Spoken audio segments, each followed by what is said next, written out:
Welcome to All Right in Sin City, a podcast about writers and writing in the Windsor-Detroit region. Your podcasters today are Irene Moore Davis, author, educator, and local historian. Kim Conklin, Windsor-based writer and filmmaker. And me, Sarah Jarvis, former bookseller, publishing rep, and literary festival chair.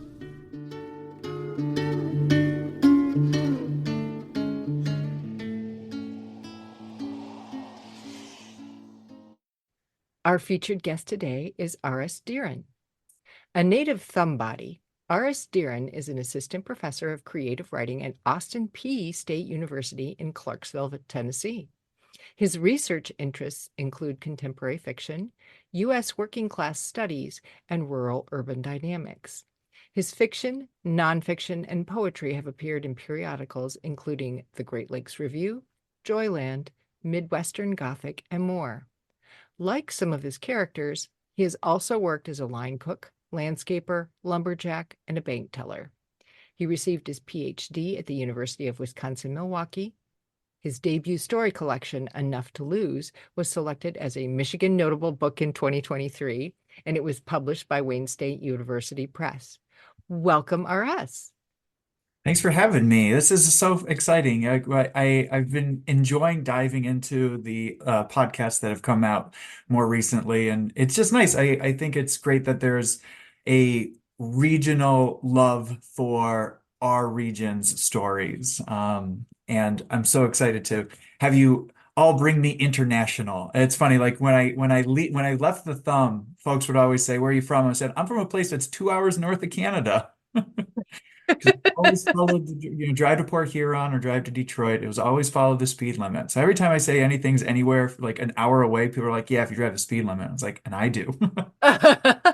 Well, thank you so much for that little bit of appreciation. We appreciate that. So that's lovely that you've been listening to the work. So, all right, you grew up as a Thumbody, as we said, and now you live in Clarksville, Tennessee. Yeah. Given your interest in rural-urban dynamics, what would you say are the biggest differences between the two regions, and in what ways are they the same? Yeah. So I think that started. So I'm from Cairo, Michigan, which for all of us, that's Detroit, and then you folks are right over here, right? I'm up here, and I'm from outside of a town of 4,000 people. It's a town called Cairo, Michigan. It's a county seat of Tuscola County. And I never felt like a country kid. And then I did my MFA at Columbia College Chicago. And so I moved to Chicago in 2014. And then I was like, oh, I think I'm a little country. And I think that was like the start of like this like regional puberty, if you will. Like I grew out of one place and grew into another place and grew out of that place. So I lived in Chicago, I lived in Milwaukee. A couple of years I lived in Portland, Oregon. And I didn't feel much of a difference in places until I moved to the South. I've been here for just under 2 years now. The American South has a lot of different culture than I'm used to. Some friends I've made here have said, "Well, you're made for the South because you sure know how to talk." And I'll go to a grocery store and have a 10-minute conversation about eggs with a stranger. And folks are like, that's the Southern experience right there. I think, Clarksville is a really unique city. It's outside, it's about an hour out of Nashville. It's Middle Tennessee. It's a mixture of college town, military town, rural. So we've got Fort Campbell, which brings in so many different people from all over the country and all over the world. We have a very large Guamanian population, Korean population. Of course, we live in the South, so we have a large African-American population. And then, of course, with the college, with Austin Peay, just a ton of rural working class people that are all continuing their education. So I haven't really, I hear all sorts of accents in Clarksville. I have started picking up saying y'all, and folks that back home have pointed that out instead of you all, or a very Midwestern one that I've worked to get out as you guys. So y'all is slowly dripping into my language. But overall, I'm looking out my window right now. We live on a river. I grew up on a river. We live on a river now, lots of woods. a ton of deer in our backyard, but we're still in the city limits. So it is this weird mix of military school, city. We also have the school has a 450 acre farm in the town, in the city limits itself. So it's a very unique city. And yeah, so I guess if that answered your question, I don't know if it answered your question. I felt more out of place than when I was in Milwaukee. Milwaukee was an odd city for me. I was like, I think I'm tired of massive cities.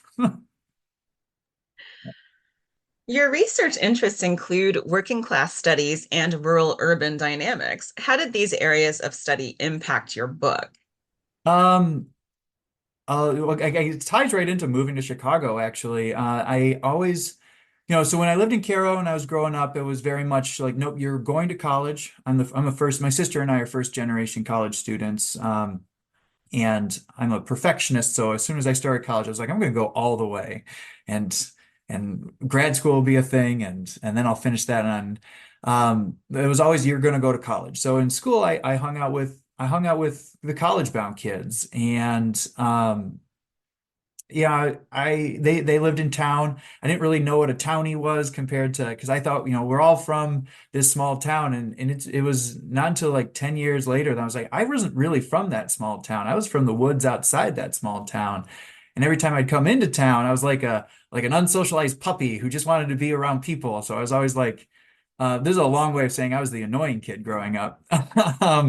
So another thing that I found that was different with some of the folks that I would hang out with, and this didn't come about until the Great Recession, is that we grew up working class. My family, they would say, oh, we're lower middle class, which I'm not going to get into all of that, but the short answer is the lower middle class isn't a thing. It don't exist. We're a paycheck, a missed paycheck or a hospital bill or a busted up car or a car wreck away from not having. And the Great Recession really showed that. My dad and my mom and my sister and I we were up against it. And just like millions of other Americans and people across the world as well. So when I graduated college into the fallout of the Great Recession, and I was living in attics and I was mowing lawns of bank repossessions. And that was one of the stories that the title story, Enough to Lose, came from my time mowing the lawns of abandoned houses. And our just list got bigger and bigger. And these empty rural spaces were just desolate. And I thought a lot about that when I moved to Chicago and I looked at the poverty in cities. And then Milwaukee is the most segregated city in the United States. And I saw the poverty was along racial lines as well. And seeing that really helped me with my studies. It really helped me with understanding whose stories deserve to be told and whose stories do get to be told a lot. In grad school, I read a ton of fiction about bored middle-class housewives or bored, disenchanted coastal white men. And I was like, these stories don't, my family isn't going to, my family, not the people I come from, they're not going to read these stories. So I really was like, I'm going to start really focusing on the thumb and rural spaces and working class people. And I flirt a little bit with Detroit and Chicago and Flint and Saginaw. So, because those worlds, I spent some time in those worlds, but I'm more firmly rooted in hyper rural spaces. So I kind of like with the dynamic, what we're getting at is I like seeing how the issues that can connect rural and urban spaces along class and racial lines, gendered lines. A lot of the working class labor is unpaid labor that women usually do. So I'm really focused on that. I'm going to read from a story here that has a mom in it who the husband is dead and now she's like the breadwinner and she's not prepared for that. And so I take to task a bunch of toxic masculine traits and all that. So I see that in rural spaces. I see it in urban spaces. So, for our listeners who might be in Germany, when we talk about the thumb of Michigan, we are talking about the eastern peninsula of Michigan Yeah. and sort of making that unique. And so, how would you describe to yourself the culture of the thumb and what makes it unique or a good subject for fiction? Yeah, that's a great question. Okay, so for everyone who's going to be watching or listening to this, you can take your right hand, and if you look at the palm of your right hand and you point to your thumb right in the middle, that's where the book exists. We call it the thumb of Michigan because Michigan's Lower Peninsula looks like a hand, and I'm on the thumb. And one of the things that I loved about the unique space of the thumb is so the Lower Peninsula, without the Mackinac Bridge, without the Blue Water Bridge, and now the new Gordie Howe Bridge, which I've seen lots of videos of that. Without all these bridges, a peninsula is a dead end. You've got to have really good reason to want to go down a dead end. And the thumb is a peninsula on a peninsula. So it is a geographic dead end on a geographic dead end. And I'm just fascinated by like the isolation. I love quiet rural spaces. I'm a hunter myself. I like going out in the woods. I like serenity. I like all that great stuff. But also these rural spaces, people go to them to do some pretty nefarious stuff. We're an hour away from any interstate if you drive the speed limit. But Timothy McVeigh and Terry Nichols built the bombs for the Oklahoma City bombings 10 miles away from my childhood home. And that the thumb has a infamous history of anti-government white supremacy. And that's not to badmouth the place, because of course, hashtag not all thumb buddies are like that, but getting a distance from that allowed me to write it more critically, which made the writing a lot better. There are lovely, wonderful people. Some of my absolute favorite people still live there. And there are also people there that need to have some light shined on them. So one of the fascinating things that I like to write about is the thumb and the good and bad things that people get up to way out in the woods there. And also, I love a lot of other Michigan writers who don't write about the thumb. Like they're from Kalamazoo. Bonnie Jo Campbell's got the southwest of the state pretty much on lock. Matt Bell's got Detroit on lock. So's Jim Daniels. There's a history of Ernest Hemingway writing about the woods and all that stuff, but nobody really writing about the thumb. There's a poet, his name's Cal Freeman, and he writes a lot about the thumb. I've met him now. He's from Dearborn. And Cal, if he's listening to this, stay off my territory. I'm kidding. He writes lovely work. Okay. Well, okay. The book starts with a disaster story set in the Great Flood of 1986. Do you remember that event personally, and what kind of stories or mythology about the flood developed in that region in later years? I was not even on the plans for my parents yet. My mom was pregnant with my sister, Janelle. Hello, Janelle.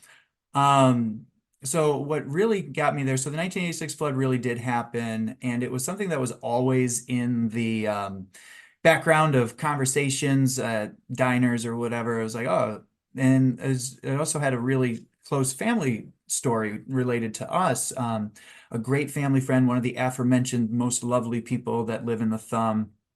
My parents had moved to that house on the river. I think it was in 1980. They're going to hate me for this. No, they got married in 82. I think they moved up in 1985. And in 1986, they were still doing some renovations on the house, and the river flooded. And they had bought a bunch of sandbags. They were filling a lot of sandbags, and they didn't know what was going to happen. And this guy showed up, and his name's Tim.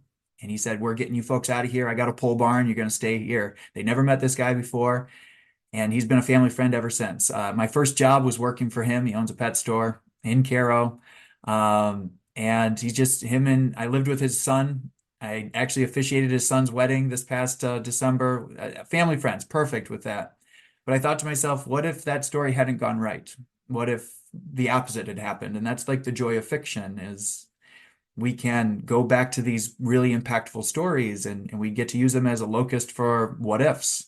And I think that starting the book with that story just shows that, you know, this isolated space is isolated on some ways, but they're also impacted by the world around them. They can't stop nature. They can't stop. A lot of other stories deal with cell phone towers coming in, wind turbines coming in, high-speed internet coming in, the whole world just creeping into this very wannabe isolated space.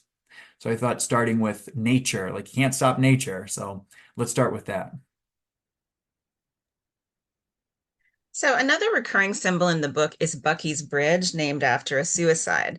What attracted you to the bridge as an image, and how do you think it connects to your characters or their lives? I guess we can get into like a metaphor of bridges. I'm always fascinated by like bridging cultures and bridging societies and everything. The short answer is my family grew up on a river, and at the end of our driveway was a bridge. And I never was told not to. No, I think I was told not to go underneath the bridge as a kid because like there's a river there and we don't want you falling in. But you know, a bunch of shenanigans I would canoe that river and kayak that river, and there's always graffiti. There was always you know, certain high school history teacher nobody liked or whatever. You know, there's got expletives or whatever. I just loved this bridge. I loved the image of it. I just thought, you know, it echoes. It's such a quiet road. And it was dirt for the longest time. So when you only heard a car if it was on this bridge echoing up and down the river. So it kind of was like a reminder that people exist out in the world, especially way out where we were. Now the road is paved. It's a pretty busy north-south thoroughfare. I think that the bridge I would see families fishing off of it. If you were kayaking or canoeing, people would wave down to you. So it was kind of this sense of community. But really out there in the woods, it's the only like man-made landmark. And I was just really fascinated by nature and industry kind of mixing up a little bit. And then the story that starts with the suicide, I just, you know, that we come back to that bridge a lot in the story, because it allows us to go places. Like this bridge allows us to get from one side of the river to the other, but it also allows a type of escape for a lot of the characters who economically, culturally, artistically cannot find an escape in this area. So just thought a bridge would be a good image for that. I wasn't ready for that question. That was a good one. I was like, I don't know, there's a bridge, but yeah, it does a lot more. The title story, Enough to Lose, is set just after the crash of 2008. And it's about a young man mowing lawns for a living while his wife sells diet aids. He's trying to decide if he wants to start a family, and he's fascinated by a guy who's squatting in the house he lost in the economic crash. How did you see the choice in front of the young lawnmower kid, and why do you think he made the choice that he did? Um, a lot went into that. And so that was the first story that I really started thinking about. It was 2012, summer 2012. I was living in an attic in Bay City, Michigan, and I would drive way out into the Thumb early in the morning to get on this crew to mow these bank repossessions. And up to 17 hours a day, we were just mowing lawns, and it was a great paycheck, but oh goodness, you had to make it work. We're driving this really crappy F-150, and I'd never driven a zero-turn mower before. And I just had this job, and the first day I worked, the guy didn't stop for lunch. He didn't even eat anything. It was just coffee and cigarettes. And because an hour lunch is 2 lawns, and that's $20 in his pocket. So I thought a lot about that. And I was 23 or 24 at the time. So 27 seemed like somebody who would have their life together, an older 20-year-old. And a thing for me was, it's been asked of me for most of my life, when I'm going to have kids, because as the only male Deeren in the family of child making age, we have the sticky patriarchy where I've got to create a son to keep the name going. And so I've always had that pressure in my life. And I'm 35 right now and still don't have kids. And I thought about that with this character. The character's name is Tim, and Tim feels the pressure. I think he's a little bit more amenable to it now that he's seen what he sees throughout this story. He really realizes that he might not have what his plan is, but he's definitely got a lot. And he's a little more secure than he thinks he is. Taking a look at the story called The Run, you also explore the tension between the people who stay in the thumb and sort of their feelings around the people who leave, and most of them do stay gone, but a couple come back for visits or whatever. People often choose to leave rural areas, but why do you think some choose to stay? I think some choose to stay because of family. There's so many other reasons. I think the most honorable reasons is family. I've always said that it's a really good place to come from. Like Caro and the Thumb area, it's a really good place to come from. Like, and if you can make it work there, you can. More times than not, the people who can make a good go there are from families that have already made a good go there. And my family, my mom and dad moved up there. They're not from there. They're downriver Detroit folks, and that's where most of my family still lives. But they moved up there for a job, and dad loves hunting, and they stayed. So I don't have family ties in Caro other than mom and dad. So I don't have the generational connection that other folks have. Like, my family's name is not going to be on a street sign, but I went to school with families whose named after their streets named after them. And for me also, and a lot of millennials as well, it was the push to go to college. You've got to go to college. You don't want to be flipping burgers as if that was the worst thing to do, right?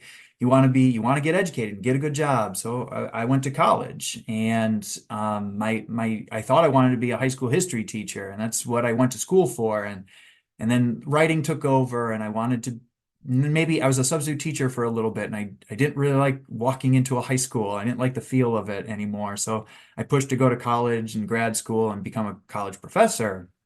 And that's one of the reasons why I didn't go back. But sometimes people stay because it's scary. It's scary to leave what you've already known, what you've always known, especially if you don't have a lot. And I was at leave-in age when the Great Recession happened. So a lot of people stayed because they didn't have the means to leave. And some of them are still there, and some of them are gone. Meth, opioids, and heroin are still a big issue in rural spaces. And we're seeing state governments suing large pharmaceutical companies and winning almost billions of dollars, and because of what's going on. So I think about that a lot as well. But on a brighter note, most people who do stay, they have a lot of good family support, and they make a rich life for themselves. And I applaud that. That's awesome. So what are you writing now? Do you have time to do any more writing?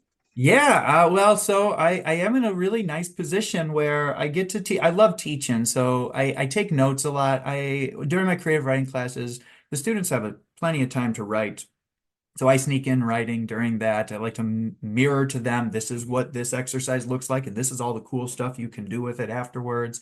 So it's usually a compilation of like half a notebook filled with notes. And then the summertime comes, and I just write because the students, my partner works from home. I'm actually at her desk right now, and I have an office on campus. We're only 10 minutes from campus, and there's no students there during the summer. So this last summer, I was there every day, 9 to 5, and I wrote. I'm in a really lucky position after all this work, and I have those months to just write.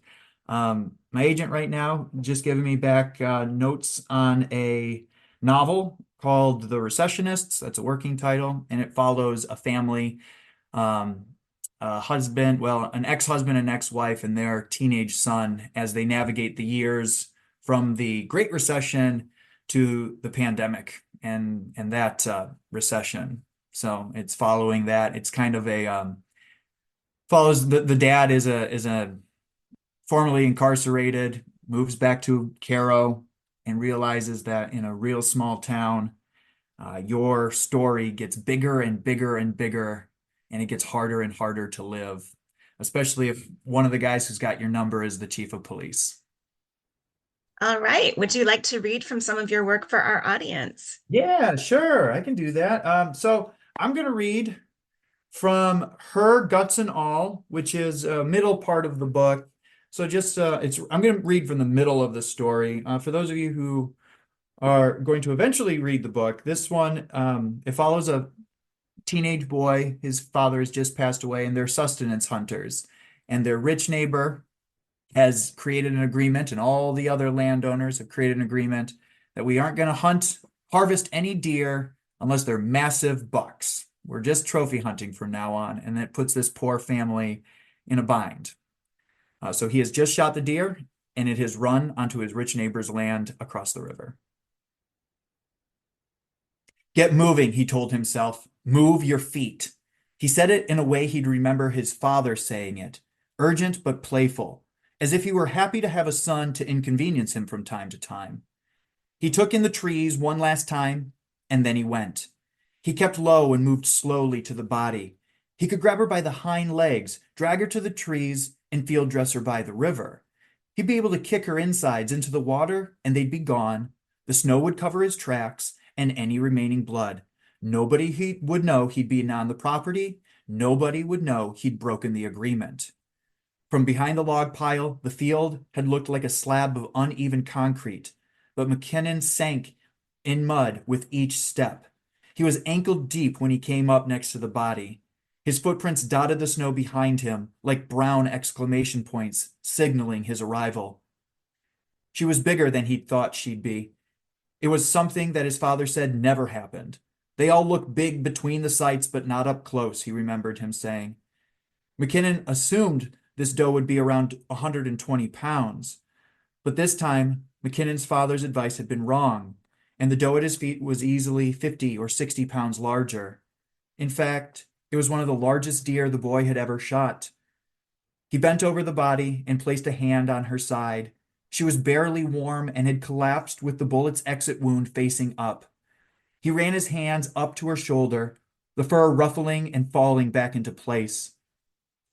A shotgun blast called across the field and sent McKinnon belly down into the mud beside the doe. It had happened, he thought. His neighbor had spotted him and was going to see to it that the punk kid next door learned a lesson impossible to forget.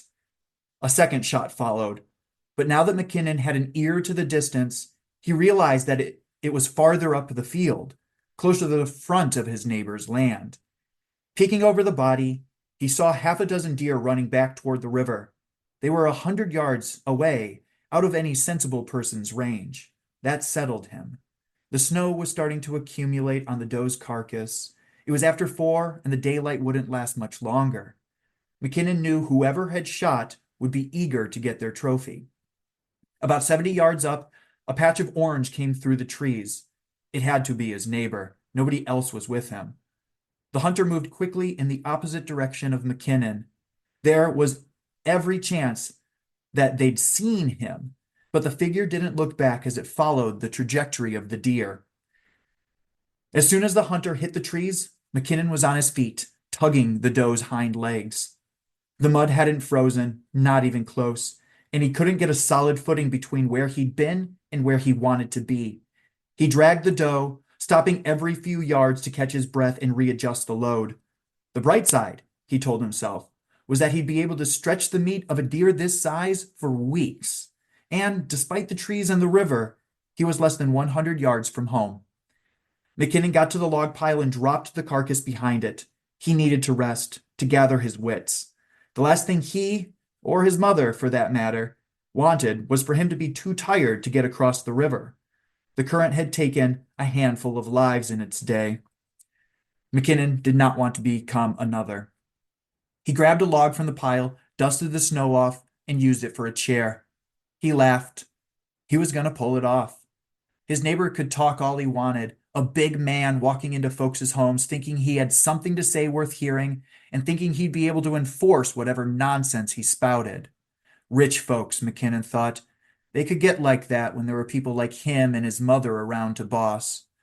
He had been raised in a world like that, and he especially knew it to be true in Cairo, where land was worth more on the high side of the river, where those who had less could only afford to live where nature threatened to kill them during every spring thaw.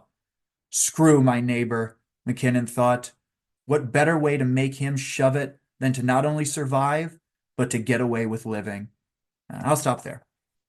RS Deeren, thank you very much for joining us today. This was lovely. It was so great to talk to you all. It was so great to talk to you all. Well, thank you again. And the book is Enough to Lose and is published by Wayne State University Press. Thank you so much, everybody. Thanks for joining us. Look for more episodes of All Right in Sin City wherever you listen to podcasts, or check out our website, allrightinsincity.com. For information and announcements of new podcasts, sign up to our email list or follow us on Facebook and Twitter.